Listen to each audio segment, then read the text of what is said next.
ಪಲ್ಲಕ್ಕಿ ಉತ್ಸವ ನಡೀತಾ ಇದೆ.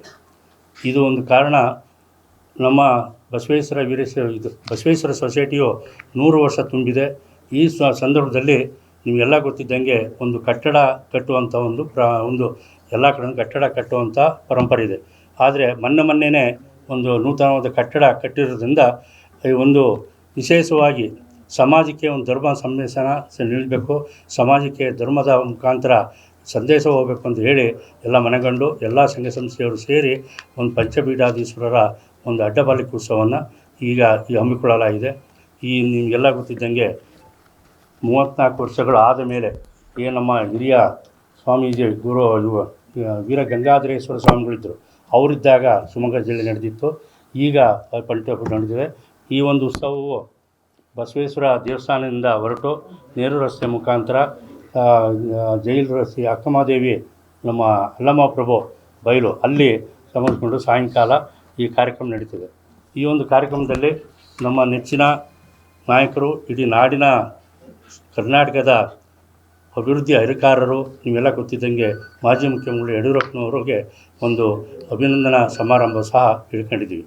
ಏಕೆಂದರೆ ಎಲ್ಲರಿಗೂ ಏನು ಮುಂದಿನ ಪೀಳಿಗೆಗೆ ಇವೆಲ್ಲವೂ ಧರ್ಮ ಸಭೆ ಯಾಕೆ ಮಾಡ್ತಾಯಿತ್ತು ಅಂದರೆ, ಮುಂದಿನ ಪೀಳಿಗೆ ಮತ್ತು ಇಂದಿನ ಸಮಾಜಕ್ಕೆ ತಮ್ಮೆಲ್ಲ ಧರ್ಮ ಎಲ್ಲಿ ಹೋಗಿ ಮುಟ್ಟಿದೆ, ಆಗಿನಿಂದ ಧರ್ಮದ ಬಗ್ಗೆ ಹೆಚ್ಚಿನ ಒಂದು ಕಾಳಜಿಯಿಂದ ಈ ಪಂಚಪೀಠ ಇದರಲ್ಲಿ ಗುರು ವಿರಕ್ತರೆಲ್ಲರೂ, ಶಿವಮೊಗ್ಗ ಜಿಲ್ಲೆಯ ಗುರು ವಿರಕ್ತರೆಲ್ಲರೂ ಈ ಕಾರ್ಯಕ್ರಮದಲ್ಲಿ ಭಾಗವಹಿಸ್ತಿದ್ದಾರೆ. ನಾವು ಈ ಜಿಲ್ಲೆಯ ಈ ಕಾರ್ಯಕ್ರಮದ ಉಪಾಧ್ಯಕ್ಷನಾಗಿ ಶಿವಮೊಗ್ಗ ಜಿಲ್ಲೆಯ ಎಲ್ಲ ಮಠಾಧೀಶರಿಗೆ ನಾವು ಖುದ್ದಾಗಿ ಕಂಡು ಆಹ್ವಾನ ಪತ್ರಿಕೆ ಕೊಟ್ಟು ಎಲ್ಲ ತಾಲೂಕಿನಲ್ಲೂ ನಿಮಗೆಲ್ಲ ಗೊತ್ತಿದ್ದಂಗೆ ಒಂದು ಮಾಧ್ಯಮ ಪ್ರತಿನಿಧಿಗಳ ಮೂಲಕ ಮಾತನಾಡಿ ಎಲ್ಲರೂ ಹೆಚ್ಚಿನ ಸಂಖ್ಯೆಯಲ್ಲಿ ಬರ್ತಾರೆ ಅಂತೇಳಿ ನಮಗೆಲ್ಲ ಮಾಹಿತಿ ಇದೆ. ಸುಮಾರು 50,000 ಜನ ಸೇರ್ಬೋದು ಅಂತ ಒಂದು ಅಂದಾಜಿದೆ. ಏಕೆ ನಾವು ಎಲ್ಲ ತಾಲೂಕಿಗೆ ಹೋದಾಗ ಎಲ್ಲ ಕಡೆಯೂ ಭಾಳ ಚೆಂದಾಗಿ ಪ್ರೋತ್ಸಾಹ ಕೊಟ್ಟಿದ್ದಾರೆ. ಇದ್ರ ಮೇಲೆ ಸುಮಾರು ಒಂದು 50,000 ಜನ ಸೇರ್ಬೋದು ಅಂತ ಇದೆ. ಏನೇ ಆದರೂ ತಾವು ಮಾಧ್ಯಮ ಮಿತ್ರರು ಹೆಚ್ಚಿನ ಪ್ರಚಾರ ಕೊಡಬೇಕು. ಏಕೆಂದರೆ ತಾವು ಕೊಟ್ಟಾಗಲೇ ಅದು ಮನೆ ಮನೆಗೆ ಮುಟ್ಟುವಂಥ ಕೆಲಸ. ನಾವು ಏನೇ ಕಾರ್ಯಕ್ರಮ ಮಾಡಿದರೂ ಅದು ನಿಮ್ಮ ಮುಖಾಂತರನೇ ಹೋಗಬೇಕು. ಇಂಥ ಒಂದು ಒಳ್ಳೆಯ ಕೆಲಸ ನಿಮ್ಮಿಂದಲೂ ನಮಗೆ ಸಹಕಾರ ಸಿಗ್ತಿದೆ ಅಂತ ತಿಳ್ಕೊಂಡು ಈ ಒಂದು ಪತ್ರಿಕಾಗೋಷ್ಠಿಯನ್ನು ನಾನು ನಡೆಸ್ತಾ ಇದ್ದೀವಿ. ಧನ್ಯವಾದ. ಈಗ ನಮ್ಮ ಸಮಾಜ ಕಾರ್ಯದರ್ಶಿಗಳಾದ ದಿನೇಶ್ವರು ಮಾತಾಡ್ತಾರೆ. 7ನೇ ತಾರೀಕು ಜಗದ್ಗುರು ಪಂಚಪೀಠಾಧೀಶ್ವರರ ಅಡ್ಡಪಲ್ಲಕ್ಕಿ ಮಹೋತ್ಸವ ಕಾರ್ಯಕ್ರಮವನ್ನು ಶಿವಮೊಗ್ಗದಲ್ಲಿ ನಡೆಸ್ತಾ ಇರ್ತಕ್ಕಂಥದ್ದನ್ನು ಈಗಾಗಲೇ ನಮ್ಮ ಸಜ್ಜನ್ ಅವರು ತಮಗೆ ತಿಳಿಸ್ಕೊಟ್ಟಿದ್ದಾರೆ.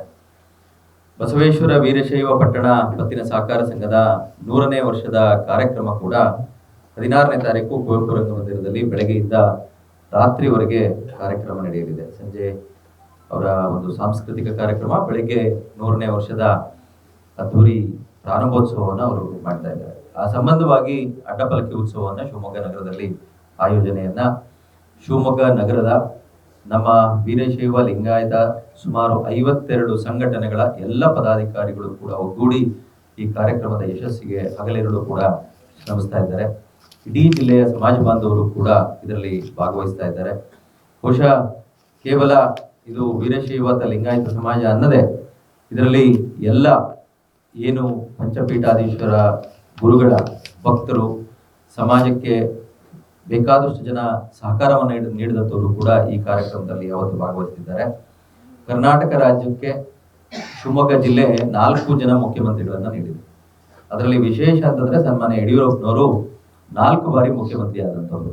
ಅಂತಹ ಒಬ್ಬ ಮೇರು ವ್ಯಕ್ತಿತ್ವವನ್ನು ಹೊಂದಿರತಕ್ಕಂಥ ಒಬ್ಬ ರಾಜಕಾರಣಿಯ ಒಂದು ತನ್ನ ಏನು ರಾಜಕೀಯ ನಿವೃತ್ತಿ ಘೋಷಣೆ ಆದಂತಹ ಸಂದರ್ಭ ಮತ್ತು ಅವರು ರಾಜಕೀಯದಲ್ಲಿ 50 ವರ್ಷದ ಒಂದು ಸುದೀರ್ಘವಾದಂತಹ ಒಂದು ಜೀವನವನ್ನು ನಡೆಸಿಕೊಂಡು ಬಂದಂತಹ ಕಾರಣಕ್ಕಾಗಿ ಅಡ್ಡಪಲ್ಲಕ್ಕಿ ಉತ್ಸವದ ವೇದಿಕೆ ಕಾರ್ಯಕ್ರಮದಲ್ಲಿ ಸನ್ಮಾನ್ಯ ಯಡಿಯೂರಪ್ಪನವರನ್ನ ಸಮಾಜದ ಪರವಾಗಿ ಗೌರವ ಸಮರ್ಪಣೆಯನ್ನ ಮಾಡುವಂತಹ ಕಾರ್ಯಕ್ರಮವನ್ನು ಕೂಡ ನಮ್ಮ ಈ ಒಂದು ಅಡ್ಡಪಲ್ಲಕ್ಕಿ ಉತ್ಸವ ಸಮಿತಿ ಮತ್ತು ಸಮಾಜದ ಎಲ್ಲ ಪದಾಧಿಕಾರಿಗಳು ಸೇರಿ ಮಾಡ್ತಾ ಇದ್ದೇವೆ.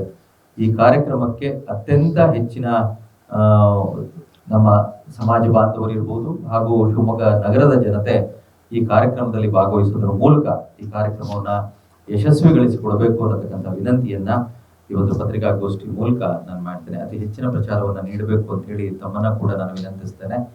16ನೇ ತಾರೀಕು ಬೆಳಗ್ಗೆ 10 ಗಂಟೆಗೆ ಕುವೆಂಪು ರಂಗಮಂದಿರದಲ್ಲಿ 100 ವರ್ಷದ ಕಾರ್ಯಕ್ರಮದ ಉದ್ಘಾಟನೆ ಇರುತ್ತೆ. ತಮ್ಮೆಲ್ಲ ವೈಯಕ್ತಿಕವಾಗಿ ತಮ್ಮ ಪತ್ರಿಕೆಗಳಿಗೆ ಇನ್ವಿಟೇಷನ್ಗಳನ್ನ ನಮ್ಮ ಪಟ್ಟಣ ಪತ್ತಿನ ಸಹಕಾರ ಸಂಘದ ವತಿಯಿಂದ ಕಳಿಸ್ಕೊಡ್ಲಾಗಿದೆ. ದಯಮಾಡಿ ತಾವುಗಳು 10ನೇ ತಾರೀಕು ಬೆಳಿಗ್ಗೆ ಅದರ ಉದ್ಘಾಟನೆಗೆ, ಸಂಜೆ ಸಾಂಸ್ಕೃತಿಕ ಕಾರ್ಯಕ್ರಮಕ್ಕೆ, 17ನೇ ತಾರೀಕು ಅಡ್ಡಪಲ್ಲಕ್ಕಿ ಉತ್ಸವದ ಮೆರವಣಿಗೆ ಮಧ್ಯಾಹ್ನ 3 ಗಂಟೆಗೆ ಗಾಂಧಿ ಬಜಾರಿನ ಬಸವಣ್ಣ ದೇವರ ದೇವಸ್ಥಾನದಿಂದ ಪ್ರಾರಂಭ ಆಗುತ್ತೆ. ಅಲ್ಲಿಂದ ಕಾರ್ಯಕ್ರಮ ಮುಗಿಯುವವರೆಗೆ ತಾವು ಭಾಗವಹಿಸೋದ್ರ ಮೂಲಕ ತಾವು ಸಹಕಾರವನ್ನು ನೀಡಬೇಕು ಅನ್ನತಕ್ಕಂಥ ವಿನಂತಿಯನ್ನ ಮಾಡ್ತೇನೆ. ಧನ್ಯವಾದಗಳು.